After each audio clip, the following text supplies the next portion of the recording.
Okay, let's discuss differences of opinion in Islam. So there are four major Sunni schools of thought. We call these madahib. Their names are Imam Shafi'i, Maliki, Hanafi, and Hanbali.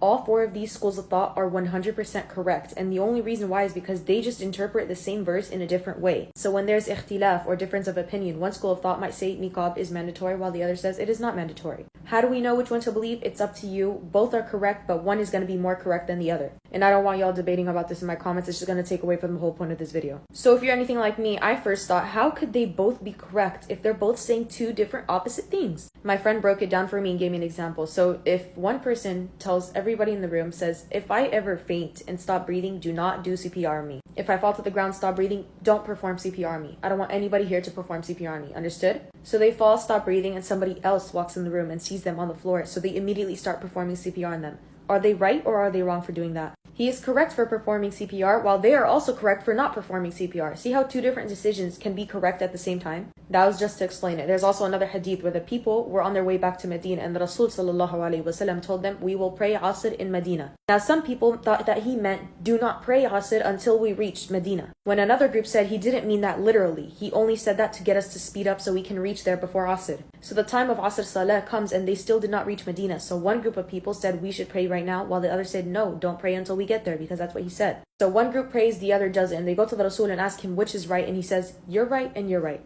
You could have interpreted what I said in a literal way, meanwhile you could have done it in the exact opposite way. Now back to the madhab thing. Sometimes if you're like me, you don't follow one specific madhab, you can take from all as they are all correct, as I said before. Like for example, I agree with Hanafi on a lot of things, except there are some things that I believe Shafi'i has a better ruling on. If people come up to you trying to debate, oh, this madhab is more correct than this and this, honestly, it's just difference of opinion. And by the way, a madhab is not a sect of Islam, it's just a school of thought that you might follow. I hope y'all learned from this.